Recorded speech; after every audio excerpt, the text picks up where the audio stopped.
Buenas noches. Unas 400 viviendas se vuelven a inundar en la segunda entrada de la colonia Kennedy aquí en la capital. Llovió fuerte hoy, aproximadamente unos 60 minutos, hora 15 por la tarde de hoy. Fue una buena tormenta, sin embargo a esta hora no está lloviendo, pero sí hay pronóstico de lluvia para esta noche y también para el fin de semana, al menos aquí en la capital. Buenas noches, Merari.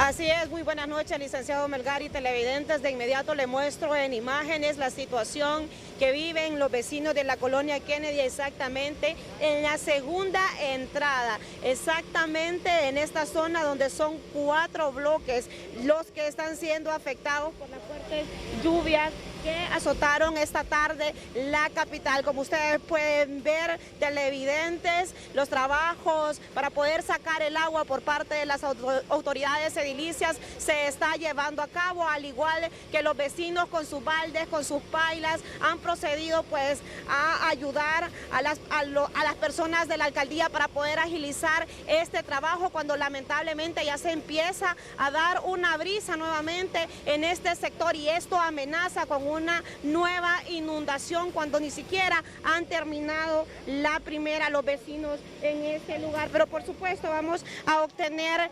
el testimonio de uno de los más afectados, ya que su casa es la que vemos. Franklin Chávez está totalmente inundada y ha sido de las más afectadas. Sí, no, es terrible esto, la verdad es que venimos lidiando con esta zozobra desde hace días, ya casi 2 meses para ser exactos, nadie nos da respuesta. Ahorita, como están viendo, está empezando a llover fuerte otra vez, nuestra casa se va a inundar de nuevo, nadie nos da respuesta, vamos a perderlo todo, nadie nos va a recompensar por lo que estamos perdiendo y la alcaldía se hace de la vista gorda. La alcaldía se hace de la vista gorda, la UMAP se hace de la vista gorda y aquí nadie nos va a dar respuestas. Nadie nos está ayudando, solo estos pocos muchachos que muy valientemente vienen con las bombas en el momento a sacar el agua, pero eso no resuelve absolutamente nada. Necesitamos una solución más concreta, una solución que nos sirva a todos los vecinos de esta colonia, porque somos más de 40 familias las que estamos siendo afectadas en este problema. Y no nos dan solución, no les interesa. Miren, escuchen cómo está sonando. Esa es la lluvia que poco a poco se va acumulando aquí. Ese es el problema, este es el foco del problema. Toda la lluvia de las demás cuadras viene a parar hacia acá y se acumula y no hay manera de salir. Entonces nosotros lo que le pedimos a la alcaldía, lo que le pedimos a la UMAPS exhaustivamente es que concentren las fuerzas necesarias para poder mitigar este problema, para poder darnos una solución. Somos gente trabajadora, nunca hemos tenido problemas con nadie y solo queremos que nos ayuden. O sea, que ejerzan su función como funcionarios públicos y que sirvan al pueblo. Eso es lo que queremos. Muchas gracias, Franklin, por su testimonio. Acá la solicitud, la queja por parte de los vecinos, licenciado Melgar y televidentes, cuando ya pueden ver ustedes comienza nuevamente a llover en la capital y esto pues amenaza a estos vecinos que habitan esta zona, exactamente, repito, la segunda entrada de la colonia Kennedy. Con este informe retorno al estudio. El estado del tiempo es presentado por Servicio Aeroportuario Nacional. La transformación de nuestros aeropuertos ya está en proceso.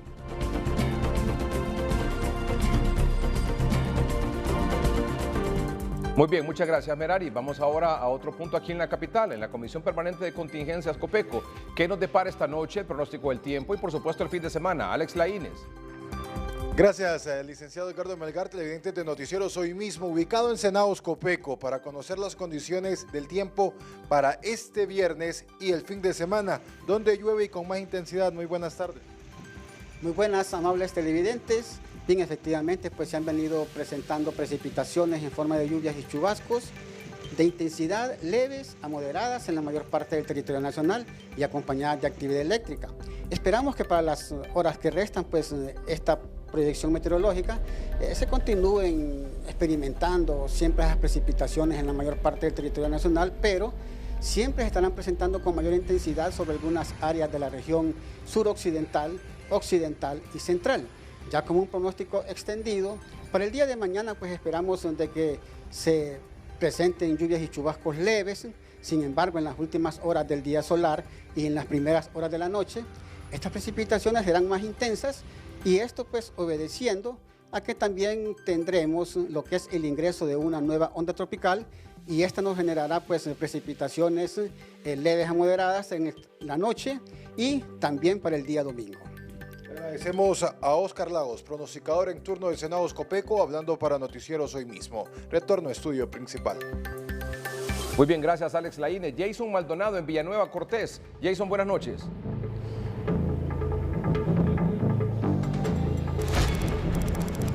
Buenas noches, licenciado Edgardo Melgar, televidentes de Noticieros Hoy Mismo. Ubicados en una de las más de 100 viviendas que han quedado destruidas producto de una falla geológica aquí en el sector del barrio Las Lomas y la Miguel Llanes en el municipio de Villanueva Cortés. Doña Orfilia Mejía, usted lo perdió todo. ¿Ha quedado en la calle? En la calle prácticamente hemos quedado y le hacemos un llamado a las autoridades pues correspondientes de la municipalidad que por favor se hagan presentes y nos ayuden y nos den una vivienda digna para nosotros poder irnos, porque tampoco podemos esperar que esto nos caiga encima y que vengan cuando ya hayan muertos. Nosotros necesitamos que se hagan presentes rápido, porque esto es una alerta muy frecuente, rápida, porque no es de esperar. De la noche a la mañana muchas casas empezaron a desplomar. Hay más de 100 viviendas destruidas y necesitamos la ayuda rápida y que se hagan presentes, y es lo único que nosotros les pedimos, porque estamos prácticamente en la calle y necesitamos la ayuda rápido. ¿Cómo va a ser para dormir hoy? En la calle vamos a dormir como lo hemos estado haciendo.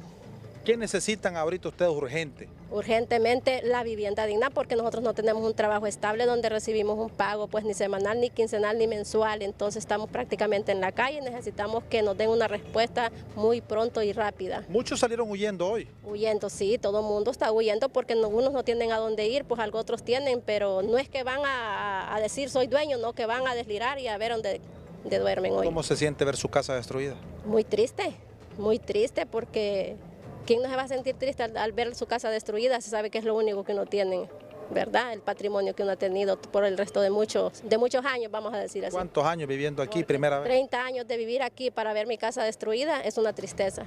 ¿Siente impotencia? Sí, muy triste, muy triste. ¿Ha llorado? Mucho. ¿Qué va a hacer? ¿Se ha sentido sola? Muy sola. Porque usted sabe que no hay un trabajo, no hay nada, y tristes, porque no solo yo, no, que hay un montón de gente triste por haber perdido sus viviendas y muchas familias que tal vez ni han comido hasta estas horas, pendientes de muchas cosas.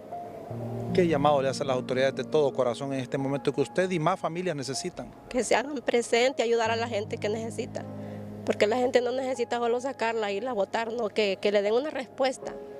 Y que sea rápida, eso es lo único que yo pido. ¿Tiene que comer hoy? Pues hasta ahorita nada, pero como dicen que Dios es el que bendice y da, ¿verdad? Entonces vamos a esperar qué dice Dios. Un número de teléfono para que nuestros amables televidentes la puedan contactar y ver cómo le pueden apoyar. Es el 9730-9385. ¿Lo repite? 9730-9385. De todo corazón necesita ayuda en ese momento. Necesitamos ayuda, y no solo yo, como les digo, no, que todos los que estamos aquí en la calle parados, necesitamos ayuda. Sí, que se hagan presentes, pero rápido, porque aquí yo veo que solo vienen y se van. Ustedes hace 9 meses reportaron esta falla, sí, y le hicieron caso omiso. Pues sí vinieron, pero con la misma no volvieron. Se fueron y nunca no dieron ninguna respuesta. Y ya estaba el daño ya estaba. Y no hicieron caso y nos ofrecían ayudas, pero ayudas de volver a reparar. Pero la verdad que aquí no es reparación, aquí esto es pérdida ya por completo. Entonces, a cambio, si ellos vienen y nos ofrecen una vivienda digna, aunque no sea fina, pero que sea una casita sencilla, pero lo que nosotros queremos es rescatar, pues, nosotros mismos, a los seres queridos que puedan fallecer en esto. Muchas gracias, doña Orfilia Mejía. Es una de las mujeres que representa a las familias de este sector que lo han perdido todo producto de esta falla geológica aquí en el sector del barrio Las Lomas y la Miguel Llanes en Villanueva Cortés. Esto en la parte alta, a unas 10 cuadras de la municipalidad de este municipio. Yo retorno con usted, licenciado Edgardo Melgar, televidente de Noticieros Hoy Mismo. Gracias, Jason Maldonado en Villanueva Cortés. Fumigaciones en combate del zancudo transmisor del dengue realiza la municipalidad en Cehuaca, en Santa Bárbara. Buenas noches, licenciado Edgardo Melgar, es un gusto saludarle. La Alcaldía Municipal de Cehuaca, Santa Bárbara, en coordinación con Copeco, han iniciado una campaña de fumigación en todo el municipio. Esto para contrarrestar el zancudo transmisor del dengue. Vamos a escuchar a continuación aquí en Noticieros Hoy Mismo al alcalde municipal Luis Enamorado. Bueno, solo en el casco urbano alrededor de unas 1.200 viviendas, ¿verdad?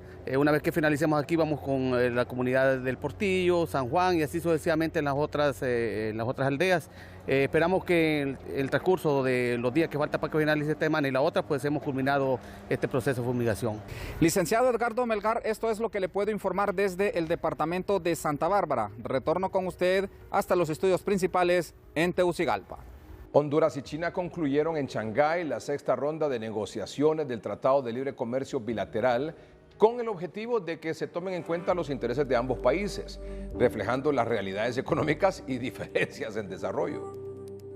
Al cierre de la sexta ronda se han concluido las discusiones de 22 de los capítulos del TLC, pero quedan pendientes algunos consensos respecto al intercambio de mercancías, reglas de origen y anexos sobre reservas para el comercio de servicios y la inversión. Este empresario considera que si bien se abren puertas grandes para la exportación, se debe proteger el mercado nacional ante las importaciones. Peligra, diríamos yo, lo que es la microempresa, la pequeña empresa y la mediana empresa principalmente. Entonces puede llegar a tener algunas dificultades, por eso esa es la parte que tienen que tomar en cuenta muy bien por la simetría que hay como país. Para este catedrático en comercio internacional, el TLC con China puede resultar favorable si en la negociación se consideran las asimetrías entre ambos mercados y Honduras saca provecho de su potencial agrícola. Lo que nos queda a nosotros es ir apostándole a lo que mayor producción tenemos, con más facilidad de exportación y aceptación en el mercado internacional, y que China nos acepte cuotas de mercado. Me imagino que están propuestas ya en el tratado, porque no tenemos capacidad para abastecer todo ese mercado, ni siquiera una provincia. El TLC con China podría ampliar el déficit comercial para Honduras, que entre enero y mayo de este año era ya de $1.005 millones. El país apenas exportó $21 millones e importó $1.026 millones. Eddie Quintero, Noticieros Hoy Mismo. La sección de salud es presentada por Hospital Clínica y Óptica Santa Lucía. Descuentos en aros, protección blue, ultravioleta y graduación de lentes. Servicios en Tegucigalpa, La Ceiba, San Pedro Sula y Danlí. Del 1 al 7 de agosto se conmemora la Semana de la Lactancia Materna a nivel mundial. Los primeros meses de lactancia son claves y no solo para los bebés, sino también para las madres, explican nutricionistas. Nutrición para el bebé, para su crecimiento, pero un impacto positivo para la mamá, porque generalmente la mamá que da pecho pues no padece de cáncer de mama. Entonces, múltiples beneficios socioeconómicos. Es gratis, usted no gasta, no se descapitaliza, entonces muchísimas cosas, muchísimos beneficios que trae. En el área de atención de madres con recién nacidos en el Hospital San Felipe, comparten charlas de información para acabar con mitos infundados sobre la lactancia. Antes de los 3 días, el niño debe mamar constante, entonces ese calostro viene a limpiar nuestro bebé. Después vamos a irle poniendo horas adecuadamente. Inaugurada oficialmente por la Organización Mundial de la Salud y UNICEF en 1992, es actualmente el movimiento social más extendido en defensa de la lactancia materna. Se celebra en más de 120 países del 1 al 7 de agosto. Fanny Zúñiga, Noticieros Hoy Mismo. Ganaderos y agricultores enfrentan una serie de dificultades para lograr la productividad de sus rubros en el sector de Atlántida. Naum Monge. La intensa sequía y los altos precios mantienen de rodillas al sector agrícola del litoral atlántico del país, quienes esperan respuestas positivas para mejorar su producción en el campo. Ha sido un año difícil, la verdad, porque hemos tenido, por lo menos en la zona del litoral, ¿verdad?, del país, Cortés, Atlántida, Colón, Lloro, gracias a Dios, hemos tenido un año bastante seco, ¿verdad? Nos llovió. La última lluvia la pudimos alcanzar en enero de este año y volvió a llover oficialmente en esta zona del país hasta la última semana del mes de julio. Fue prolongada la agonía, ¿va? O sea, no había agua, los cultivos de primera los perdimos, tuvimos que recurrir a algunos manejos puntuales con el ganado sobre todo. Para don Osvaldo Rivera, la falta de apoyo gubernamental y de no tener acceso a préstamos de la Banca Nacional son los mayores desafíos como agricultor que le toca enfrentar año con año. Todo lo que yo necesito lo compro, lo hago comprado. Con mucho esfuerzo, ¿no? Sí, con mucho esfuerzo, porque a mí en ningún gobierno estuvieron todos los presidentes y a mí nunca me han echado la mano, nunca. Se espera que para este próximo 2025 el sector agroindustrial tenga un mejor año con mejores resultados, ya que el momento la sequía ha dejado consecuencias en diferentes sectores de esta zona. En La Ceiba, Nahum Monge, Noticieros Hoy Mismo. Después que por 5 semanas consecutivas hubo incremento de precios en las verduras en el mercado del Dandy en San Pedro Sula, esta semana hubo una leve rebaja en estos productos. Así es, compañeros. La libra de yuca está entre las 4 verduras que tuvieron una rebaja en sus precios esta semana. Patastillo que digamos de 20 pasó a 15, el tomate de 25 pasó a 20, la habichuela de 35 que estuvo pasó a 25 y entre esos productos ahí, como le digo, gracias a Dios bajaron. ¿Y la yuca también? La yuca que bajó 4 lempiras. En el cartón de huevos y las carnes hubo estabilidad de precios en el mercado del Dandy. No tenemos ninguna mala noticia, los precios están estables, el cartón de huevos sigue igual, 80 lempiras al detalle y 75 al mayoreo. Lo que es la carne de res, tenemos estabilidad de precio, 80 lempiras la económica. Los comerciantes esperan que los precios de los productos de la canasta básica sigan hacia la baja por el bienestar de la economía de los consumidores sanpedranos. José Luis Herrera, Noticieros Hoy Mismo. Mañana se llevará a cabo, mañana ya 3 de agosto, mañana sábado se llevará a cabo una jornada de peregrinación, cuyo objetivo es hacer conciencia sobre la importancia de la familia, que se conmemora como institución, la familia, en este mes de agosto. Mañana, 3 de agosto, a las 2 de la tarde, vamos a tener una peregrinación por la familia. Acordémonos que estamos en el mes de agosto, que es el mes de la familia, y por eso todos los movimientos laicales de la Iglesia Católica vamos a salir a peregrinar para unir más a la familia hondureña.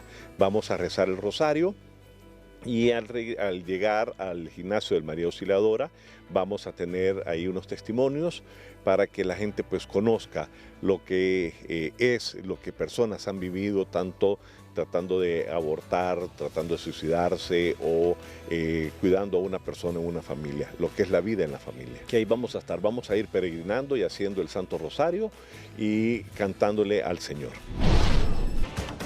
Esta es la noticia del día. El Consejo Nacional Electoral de Venezuela ratificó hoy viernes que el jefe de Estado, Nicolás Maduro, fue reelegido en los comicios presidenciales del domingo pasado, del 28 de julio. Ahora da el dato de 51.95% de los votos y un 43.18% de apoyos obtenidos por el candidato de la oposición, Edmundo González Urrutia, con, según el Consejo Nacional Electoral venezolano, el 96.87% de las actas escrutadas. El domingo pasado, cuando dieron el resultado, bueno, las primeras horas del lunes 29, hora de Venezuela, hablaban de un 80% de las actas escrutadas. Bueno, este segundo boletín ya habla de un 96% de las actas escrutadas, pero el asunto es que no muestran las actas. Candidato Nicolás Maduro Moro, Partido PSUV. Votos: 6.408.844, con un 51,95%. Edmundo González, MU. Votos: 5.326.104, con un porcentaje de 43,18%.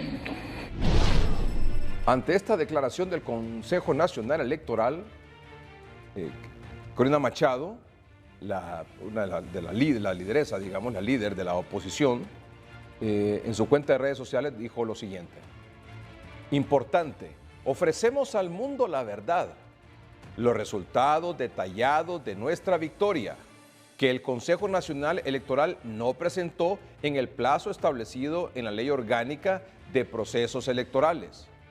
Ya se puede descargar en la página resultados.bzla.com la base de datos completa, mesa por mesa, de los resultados de la elección presidencial del 28 de julio con Venezuela.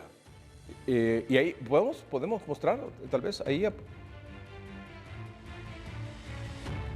Cuando usted entra a ese link ofrecido por María Corina Machado, le aparece que las actas digitalizadas ya son 24.532, que representan 81,70% de las actas en total. Y la diferencia es de 67 a favor de Edmundo González versus 67% versus un 30%, es decir, un 37% de diferencia a favor de Edmundo González. 7.156.462 votos para Edmundo González y para Maduro 3.241.461 votos y 261.205 votos para el resto de los candidatos presidenciales que participaron en las elecciones del domingo 28 de julio. Le comparte también información sobre las mesas totales, las mesas transmitidas, los votantes, los electores, la participación del electorado que fue un 60.07%, y luego ahí ya le introducen un espacio donde buscar por cédula, que implica, quíteme ese espacio, ahí, al introducir su cédula de identidad en el buscador, verá el resultado de la mesa de votación donde está inscrito para votar. Este elemento es nuevo. Este elemento es nuevo. Esto no significa que usted haya ejercido el derecho al voto. En un esfuerzo de absoluta transparencia, el buscador arroja el resultado de su mesa según el registro electoral. Este es más detallado todavía. Usted introduce en ese espacio su número de cédula, entonces ahí le va a dar el resultado de la mesa en la que usted estaba inscrito para votar, indistintamente si usted votó o no. Estoy hablando de los venezolanos, por supuesto. Y luego le comparte la información de las actas que tiene en su poder, las actas digitalizadas de cada estado. En algunos, por ejemplo, tienen 1.534, como en la capital, por ejemplo, con un que representa el 68% de las actas, y así sucesivamente. De otro estado tiene el 54%, de otro tienen el 86%, de otro el 88%, en otro el 93%, y así sucesivamente. La cantidad de actas, es decir, la diferencia del Consejo Nacional Electoral controlado por Maduro es que solo da el comunicado, nada más. Dice, ganó por tanto, pero no muestra actas. Vamos ¿es posible que vayamos, por favor, por quinto día consecutivo ya a la página del Consejo Nacional Electoral de Venezuela? Y a ver qué nos aparece, por favor.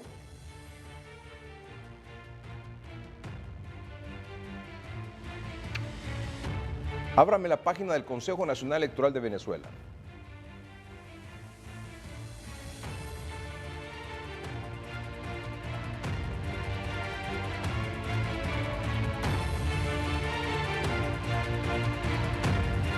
¿Talento el internet? Bueno, vamos a esperar. Porque esto es una cuestión que hay que hacerla en vivo. Esto no amerita no es para especulaciones ni nada de edición. No, hagámoslo en vivo.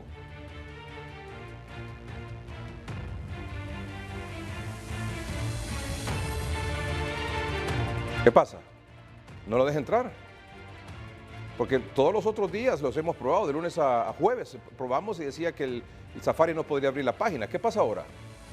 ¿El problema de internet o de qué? Es la página, ahora en vivo estamos buscando la página del Consejo Nacional Electoral de Venezuela.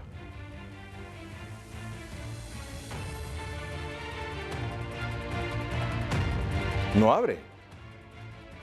No dice nada. Safari no puede abrir la página. Es la misma respuesta que hemos tenido cuando queremos entrar a la página del CNE. Es decir, 120 horas después, 5 días después de las elecciones, no hay absolutamente nada en el Consejo Nacional Electoral. Y en esta ocasión, el Consejo Nacional Electoral, en su segundo boletín, 5 días después de las elecciones, en el primero dijo que tenía el 80% de las actas escrutadas, pero no presenta las actas. En esta ocasión, hoy dijeron que era el 98%, ¿verdad?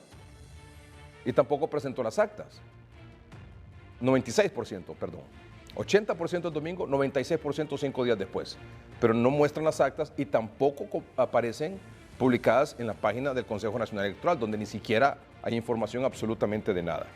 Pero hoy Nicolás Maduro afirmó que compareció ante el Tribunal Supremo de Justicia y que dijo que está preparado para entregar el 100% de las actas. Es la segunda vez que lo dice esta semana, para que sea revisado esas actas por el Tribunal Supremo de Justicia, que también es controlado obviamente por el chavismo. Si llegan allá, digamos, las actas de Mayra Corina Machado, de la oposición, y llegan las actas de, que en algún momento irán a aparecer, será, de Nicolás Maduro, ¿cuál creen ustedes que van a validar ahí en este Tribunal Supremo de Justicia de Venezuela? Obvio. Es la segunda vez que dice esta semana que estamos preparados para presentar el 100% de las actas, pero no las presenta. Ya mañana es sábado, domingo, se fue la semana, se fue 7 días ya de la elección presidencial, y aunque lo reconozcan algunos países, no reconozcan el triunfo otros países, incluyendo Estados Unidos, el triunfo de Edmundo González, y no parece que nada se vaya a mover, porque obviamente él está sostenido por los militares y por la policía en Venezuela. Es lo único, porque los votos es evidente que ganó la oposición. Sobre este tema, Edmundo González, el candidato presidencial de la oposición, que es reconocido ya al menos por 8 países, ha dicho en su cuenta de redes sociales: condenamos el ataque contra las instalaciones del Comando Venezuela. Aumenta la represión contra el pueblo venezolano que se expresó en las urnas el 28 de julio y la persecución contra nuestros equipos. La verdad es el camino de la paz. Ya son, entiendo que 8 países, ¿verdad?, que reconocen a Edmundo González como el presidente electo, según los resultados de las actas presentadas precisamente por la oposición. ¿Cuáles son estos países? Vamos a verlos a continuación. Países que reconocen a Edmundo González como presidente electo de Venezuela. De Centroamérica, por ejemplo, Guatemala, Costa Rica, Panamá. Guatemala, Costa Rica, Panamá reconocen a Edmundo González como presidente electo. Argentina, Uruguay, Perú, Estados Unidos, Ecuador. Son 8 países del continente que reconocen a Edmundo González como presidente electo. Es decir, ya son países que dieron un paso más, es decir, ya no solo están con la petición, la exigencia de que se muestren las actas y que haya una verificación independiente de las actas, sino que ahora reconocen al candidato de la oposición como el presidente electo. Hoy también varios ex jefes de Estado pidieron a Lula, al presidente de Brasil, y a Petro de Colombia reconocer a González Urrutia como presidente electo de Venezuela. Un grupo de 29 ex jefes de Estado de España y Latinoamérica pidieron este viernes a los presidentes de Brasil, Luis Ignacio Lula da Silva, y de Colombia, Gustavo Petro, que reconozcan a Edmundo González Urrutia como el presidente electo de Venezuela. Para mañana sábado hay una convocatoria a una manifestación, protesta en todo el país, en Venezuela, convocado por los líderes de la oposición. Aquí está el mensaje de Mayra Corina Machado. Mis queridos y valientes venezolanos, como cada vez que nos hemos levantado, mañana sábado nos crecemos y en familia, en cada ciudad y pueblo de este país saldremos juntos a ratificar nuestra verdad. Ganamos y tenemos que seguir avanzando para hacer valer la verdad. Tenemos las pruebas y el mundo ya las reconoce. Esta es una lucha espiritual y vamos de la mano de Dios. Él acompaña este movimiento cívico por la unión familiar, la dignidad humana y la libertad. Hoy persiguen y secuestran a ciudadanos de bien solo porque trabajaron en la defensa de los votos de todos. Todos tenemos que cuidarlos, defenderlos a ellos. Mañana en familia, con tu bandera en alto, de manera pacífica y entusiasta, nos encontramos en toda Venezuela. En Caracas nos vemos a las 10 a.m. en la avenida principal de las Mercedes. Venezuela será libre. Abogado Rafael Jerez es catedrático universitario y analista político. Estas marchas, estas manifestaciones, estas convocatorias, por un lado, estos reconocimientos de Edmundo González, ya por 7, 8 países, como presidente electo, los otros tantos países y organismos internacionales y electorales que piden una revisión de las actas y una verificación independiente, ¿es suficiente? ¿Alcanza con esto? ¿O es cuestión de tiempo para que esto se diluya y Maduro quede sentado ahí por 6 años más? Buenas noches, licenciado Melgar. Siempre es un gusto estar en su programa. Bueno, para mí parte de un equilibrio de las dos cosas que usted acaba de mencionar o de los dos extremos, ¿no? Por un lado, el tema de cómo evolucionan los posicionamientos en la comunidad internacional y por otro lado, cómo evoluciona internamente en Venezuela desde dos perspectivas. Una, la perspectiva institucional, es decir, el papel que juega el Tribunal Supremo de Justicia. Y por otro, la perspectiva electoral, que también tendría que seguir jugando el CNE, que ya, si le parece bien, entra un poquito más en ese detalle. Y por otro, justamente la convocatoria que usted acaba de mencionar, y es justo, si recuerdan lo que hablamos el lunes, al iniciar la semana que inició la etapa postelectoral en Venezuela, era la movilización popular y su sostenibilidad. Entonces, por un lado, dependiendo de cómo evolucionen las cosas institucional y desde el enfoque ciudadano en Venezuela, y por otro, de cómo evolucione desde la comunidad internacional, pero para mí en la comunidad internacional, ya que hay estados que han reconocido a Edmundo González y otros a Nicolás Maduro, el punto determinante para mí sería cómo evoluciona el tono de la conversación entre Colombia, Brasil, también Chile y México. Y de hecho ahí en la presentación trato de ejemplificar algunos puntos clave. Ahí, como usted puede ver, le puse el ABC de la etapa postelectoral en Venezuela.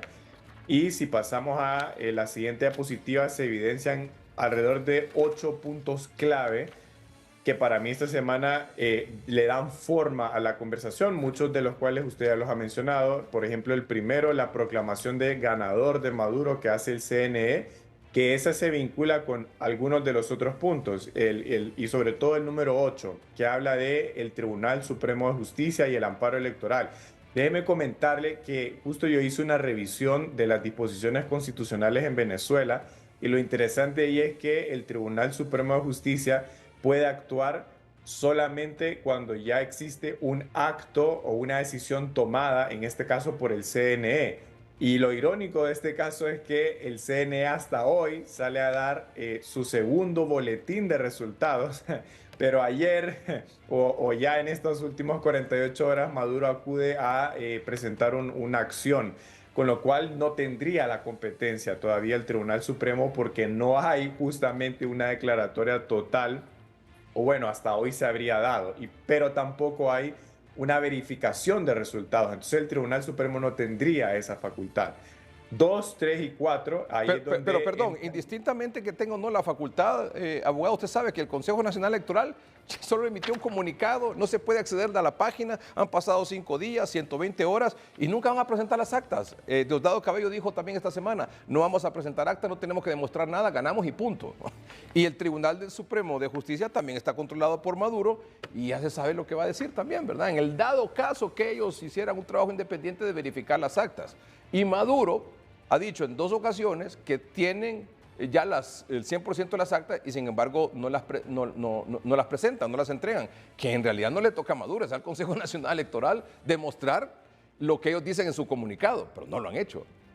Justamente, y me parece que la interpretación que debemos tener del papel que va a jugar de aquí en adelante el Tribunal Supremo de Justicia es sencillamente una manifestación del control político de Nicolás Maduro, más que una actividad propiamente jurisdiccional.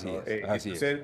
Claro, esto sirve para que Maduro legitime la postura que ya tomó el CNE, pero no necesariamente. De hecho, Jenny Lincoln, la directora del Centro Carter, lo mencionó, que la verificación de parte del Tribunal Supremo no sería independiente. Así es, así es. El mismo Centro Carter, que fueron la única institución electoral que fue invitado por Venezuela, por el propio Consejo Nacional Electoral, a observar las elecciones de Venezuela. Es decir, el Centro Carter fue a Venezuela a observar las elecciones a invitación del Consejo Nacional Electoral. Y ya ve lo que dice el Centro Carter, el Instituto Carter. Dice, esas elecciones no fueron democráticas, esas elecciones no ni siquiera alcanzan los estándares internacionales de legalidad, de ética, etcétera, o de imparcialidad. Y cuando ahora se está pidiendo que muestre las actas, que cada sector muestre las actas y que haya una verificación, no puede ser el Tribunal Supremo de Justicia quien haga esa verificación. Tiene que ser una verificación independiente, por supuesto, en el dado caso que eso se llegara a hacer.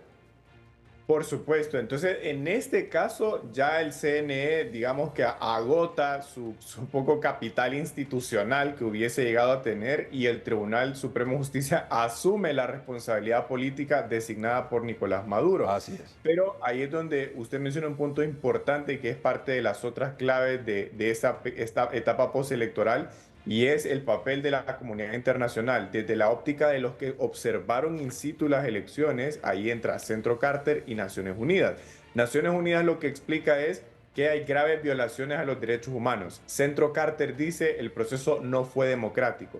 Luego entra el grupo de países que abogan por una salida política por medio del diálogo o acuerdos, que ese papel lo asumen Brasil, Colombia, México y Chile. Y luego el grupo de estados que por un lado reconocen a Maduro y por otro lado reconocen a Edmundo González. Entonces yo considero que partiendo de ese contexto, las tres claves para lo que viene en los próximos días y sobre todo en las próximas horas, por un lado sería la sostenibilidad de la movilización popular. Hay que ver mañana cómo reacciona la oposición en las calles. Ya esta semana tuvimos una primera manifestación. María Corina Machado convocó el miércoles a una movilización, fue masiva. Hay que ver mañana cómo evoluciona. 2, acciones institucionales, pero no tanto desde la óptica del Tribunal Supremo de Justicia, sino del Ministerio Público. Recordemos que Tarek William Saab, el fiscal general de Venezuela, había dado una conferencia de prensa justamente el lunes, anunciando, bueno, de hecho acusando a María Corina Machado de participar en un esquema de ataque cibernético a el sistema electoral venezolano. Hay que ver cómo evoluciona la acción del Ministerio Público, ¿no? Porque ahí habría ese componente de persecución política penal. Y luego la evolución de la facilitación internacional. Justamente porque si tenemos un polo de organismos internacionales que no reconocen resultados, un polo de estados que reconocen a uno u otro candidato, me parece que en los 4 o 5 estados que están abogando por un acuerdo político pueden contribuir a que la balanza se incline de uno u otro lado. Y para mí, ya con esto cierro esta parte, Gabriel Boric va a ser un actor clave. Porque si bien Colombia, Brasil y México ya sabemos que han abogado por un diálogo, pero también tienen o han emitido declaraciones que se acercan un poco a Nicolás Maduro, pero Boric me parece que jala un poco de regreso eso al centro. Y para mí eso va a ser clave de cómo evoluciona en cuanto a estos estados que abogan por un diálogo y un acuerdo político. La palabra ahora es diálogo, un acuerdo político, una negociación. Pero eso significa sentar a Maduro con quienes supuestamente podrían liderar o auspiciar o patrocinar este diálogo. Petro de Colombia, López Obrador de México, Lula de Brasil y Boric de Chile.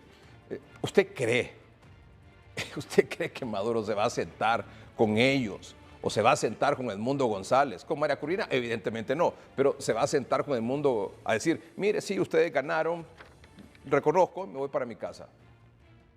No, lo dudo mucho. Así y es que, mire, no es un tema tanto porque es que, claro, cuando uno habla de democracia, tienen que haber demócratas de por medio, ¿no? Y esa es la situación que Nicolás Maduro no entraría en esa calificación. Pero ahí es donde creo que, o sea, más allá de cómo evoluciona internacionalmente la conversación, definitivamente la batalla va a seguir estando internamente, pero desde la óptica de cómo es o cómo llega a ser sostenible la movilización popular y qué acciones sigue tomando Maduro, no necesariamente del Tribunal Supremo, sino del Ministerio Público, porque ahí ya estaríamos ante, de hecho, María Corina Machado escribió una nota en el Wall Street Journal esta semana donde ya empezó a hablar de clandestinidad, ¿no? Por ejemplo, entonces ya ahí vemos que el tono del enfrentamiento sube, Y ahí es donde el escenario que usted menciona empieza a ser probable, que se diluya un poco la capacidad de reacción de la oposición. Todos estos 5 días, estas 120 horas son a favor de Maduro. O sea, evidentemente que así es. Entre más tiempo pase esta situación, favorece a Maduro. No puedo decir que esto sea cierto, pero escuché en televisión y vi en televisoras internacionales testimonios de algunos familiares de personas detenidas que las fueron a sacar de sus casas, secuestradas prácticamente, raptadas, que fueron y que fueron testigos como le llaman allá en Venezuela, o representantes de las mesas electorales que conocemos aquí. Y que aparentemente, según estos testimonios, estas personas están siendo detenidas, están siendo buscados y detenidos. Incluso uno quería salir de Venezuela y no lo dejaron salir del aeropuerto y ahí nomás lo detuvieron. Y que aparentemente esta gente estaría siendo detenida para firmar las actas que está preparando Maduro para presentarlas, y entonces están firmadas y están con los sellos de los que efectivamente fueron testigos y los están forzando a hacerlo. Y ahí sí va a ser un problema mayor, ¿verdad? Sí, claro, porque es que al final me parece que lo que él está logrando con acudir al Tribunal Supremo es justamente ganar tiempo para seguir legitimándose, ¿no? Pero, y no solo seguir sentado ahí con el apoyo y gracias a las Fuerzas Armadas y a la policía, porque son los que lo sostienen evidentemente, sino que además preparando todo este artilugio ahí para tener esas actas que dice que las va a presentar, ya pasaron 5 días y no las ha presentado. La oposición desde el lunes tiene a disposición esa dirección para que usted pueda ver las actas de las distintas mesas electorales, ¿verdad? Tienen casi 82% de las actas. O sea, lo que sostiene el tema de Venezuela, a nivel mundial, son las actas en manos de la oposición. Sin duda, eso le iba a decir, creo que el componente novedoso, porque aquí hay algo importante y usted acaba de decir algo que es clave, y es cómo se diluye en el tiempo. Eso ya ha pasado en elecciones anteriores en Venezuela. Pasó en 2014, pasó en 2019. Pasó con Capriles, pasó con Guaidó. O sea, van las manifestaciones, hay detenidos, hay muertos, hay encarcelados, hay torturados, etcétera. Evidentemente la gente no va a poder sostenerse tanto tiempo en las calles. El frente interno, como usted lo manifiesta, está en control absoluto de Maduro. Y las Fuerzas Armadas y la policía y algunos mandos intermedios que alguien en algún momento abrigó la esperanza de que podría rebelarse y ponerse del lado de la votación, que fue evidentemente abrumadora a favor de la oposición, esa esperanza ya se perdió prácticamente. Sí, se va diluyendo. Y ahí, entonces, las actas en manos de la oposición son ese factor novedoso en la conversación. El oxígeno. Es el oxígeno que tiene vivo este tema. Ahora, hay un punto importante que vamos a verlo no solo en las próximas semanas, sino en los próximos meses, y es que en la teoría política comparada, o sea, ya Venezuela era considerado un régimen autoritario, pero en el contexto que se está produciendo esta nueva reelección de Maduro, lo que se explica es que un Estado que tiene un régimen político que ya es autoritario y que concurre en este tipo de elecciones se vuelve todavía más autoritario. Es decir, si en este momento la oposición se pudo aglomerar alrededor de María Corina Machado, el escenario en el que Maduro se consolida en el poder para un tercer mandato, siendo ya un régimen autoritario, es que vamos a ver un régimen todavía más brutal en la forma que reacciona. Y de hecho, ya estamos empezando a ver esos indicios. Y vamos a ver, utilizando su palabra, una explosión migratoria, déjeme apuntarlo para que no se me olvide, vamos a ver una explosión migratoria igual de brutal, abogado, de lo que es hasta el momento, ¿verdad? De lo que es hasta el momento. La explosión migratoria brutal, de gente huyendo de Venezuela, ¿verdad? Lo otro, entonces, aterrizando en este punto ya para ir terminando, el tema ya no es las actas, porque esto internamente hasta ahí nomás llegó. El Consejo Nacional Electoral ya dijo, tenemos el 96%, gana Maduro. El Tribunal Supremo de Justicia ya sabemos lo que va a decir. Hay reconocimiento de algunos países al Edmundo González como el presidente electo. Hay otros países, la mayoría, que están pidiendo una verificación independiente de las actas. Pero mientras Maduro tenga el apoyo de las Fuerzas Armadas y la policía, esto hasta ahí nomás llegó. O sea, no es suficiente esto, quiero decir, no es suficiente este asunto de las actas, del reconocimiento, de la solicitud de las actas que piden otros países, de la verificación. Eso no es suficiente. Eso no es suficiente. Mientras él tenga el apoyo de la Fuerza Armada y la policía, esto hasta ahí nomás llegó. Y con el tiempo se va a ir enfriando. Por ejemplo, mire, lo último, si podemos mostrar por favor el diario El País de España, que es un diario, por cierto, de tendencia de izquierda. Tiene un artículo en su portada digital, dice, entregar las actas y una negociación entre Maduro y Edmundo González sin protagonismo de María Corina Machado es el plan de Colombia, México y Brasil para la crisis venezolana. Esto es la portada de diario El País de España a esta hora de la noche. Es decir, lo que están planteando es que las potencias de izquierda critican que Estados Unidos haya reconocido como ganador de las elecciones al líder opositor porque consideran que atrinchera más al chavismo. Bueno, dice el texto, las potencias de izquierda de América Latina, Colombia, Petro, ¿verdad? México, López Obrador y Brasil, Lula, avanzan con cautela pero sin detenerse en un plan que logre una salida negociada para la crisis postelectoral de Venezuela. Los presidentes Gustavo Petro, Andrés Manuel López Obrador y Luis Ignacio Lula da Silva conversaron este jueves durante más de una hora por videoconferencia y coincidieron en dos temas centrales. Intensificar sus exigencias al chavismo para que entregue las actas de votación que 5 días después de los comicios ningún organismo oficial ha hecho público y propiciar una negociación directa entre el presidente Nicolás Maduro y el opositor Edmundo González sin el protagonismo de María Corina Machado. Es decir, esto realmente es decir que se siente a negociar Maduro con quien sea, es una quijotada, o sea, eso es un sueño, eso es una quimera, o sea, es absurdo, ridículo que eso vaya a ocurrir, ¿verdad?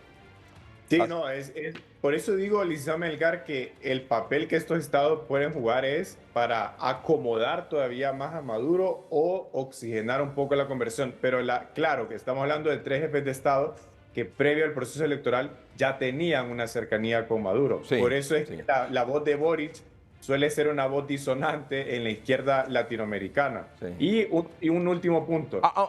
Perdón, paréntesis. Aunque Lula le advirtió, ¿verdad? Le había dicho, mire, si usted pierde, tiene que ir a su casa. Pero cuando le tocó votar en la OEA a Brasil para pedirle, ya como organismo regional, a Venezuela, que presentara las actas, se abstuvo Brasil. O sea, una cosa es lo que se dice, otra cosa es lo que se hace. Y México ni siquiera se presentó. Y México ni siquiera se presentó, así es. Sí. Y por último, licenciado Melgar, aquí si usted recuerda en el foro 3030 del domingo, hablamos de que, ya para cerrar, recuerdo que hablamos de que María Corina Machado iba a enfrentar el mismo escenario que Enrique Capriles, es decir, decidir hasta dónde está dispuesta a llegar, ¿no? Y creo que poco a poco nos vamos acercando a ese momento, porque claro, ahora mismo ella lidera la convocatoria popular de movilizarse. La pregunta es hasta qué punto está dispuesta a llegar con esto y también qué decisiones personales va a tomar de continuar liderando políticamente la oposición en Venezuela sin menoscabo de las acciones legales que puedan tratar de interponer en su contra, ¿no? Muy bien. Abogado, muchas gracias por acompañarnos esta noche, como siempre. No, un placer, licenciado Melgar, y bueno, habrá mucho que conversar en la semana siguiente, siempre será un gusto. Buenas noches. O tal vez ya no haya mucho que conversar también. Sí, también, tiene razón. Digo, sobre ese tema, por supuesto. Claro. Gracias, abogado Rafael Jerez, es catedrático universitario, analista político. Hoy la embajadora de Estados Unidos, Laura Dogo, dijo tener confianza de que Honduras, y debemos acompañar ese proceso, por supuesto, de que habrá un proceso electoral transparente en Honduras. Pues el secretario de Estado de los Estados Unidos anoche anunció nuestra posición oficial sobre las elecciones en Venezuela. Obviamente, según de lo que él dijo, la perspectiva de los Estados Unidos es que la competición ganó la elección y no el expresidente o el presidente actual de Venezuela.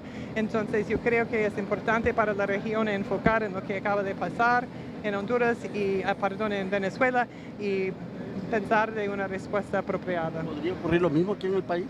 ¿Perdón? ¿Podría ocurrir lo mismo aquí en Honduras de lo que ocurrió en Venezuela?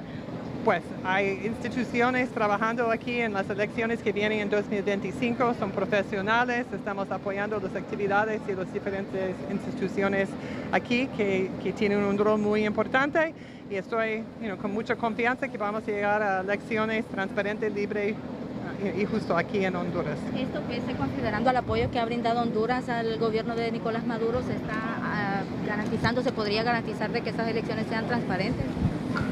Mire, cada país tiene su propia posición. Obviamente, nuestra perspectiva en este momento es diferente que el gobierno de Honduras y vamos a ver qué pasa con la situación en Venezuela. Mis colegas en Washington y en Colombia, responsables por Venezuela, están trabajando en esto. Aquí estoy enfocado en nuestras actividades aquí en Honduras. Tenemos la oportunidad de trabajar muy de cerca con nuestros colegas y contrapartes aquí para beneficiar al pueblo de Honduras. Maestros y policías se enfrentaron hoy en el sur del país cuando los docentes se tomaron un tramo de carretera panamericana en protesta contra las reformas a la ley del Instituto Nacional de Previsión del Magisterio, INPREMA. ¿Qué exigimos a los maestros? Maestros provenientes de Choluteca, Valle y algunos municipios de El Paraíso se tomaron hoy la entrada al puerto de Enecán en San Lorenzo Valle, rechazando las reformas a la ley de INPREMA que pretenden aprobar. Pedimos a la presidenta Xiomara Castro un verdadero diálogo con el magisterio, un diálogo sincero, porque estos dirigentes magisteriales quieren meter a toda costa esta ley nefasta para el Magisterio Nacional. Por esa razón estamos pidiendo a la presidenta Xiomara que nos escuche, de lo contrario, aquí vamos a estar en las calles defendiendo nuestros derechos, compañeros. La policía llegó al lugar para desalojar, pese a la petición de los protestantes de mantener la toma hasta las 11 de la mañana. Hasta el momento los manifestantes que tenían tomada la carretera a un lado, ellos, que estaban en el centro, han sido replegados hacia las orillas de esta carretera.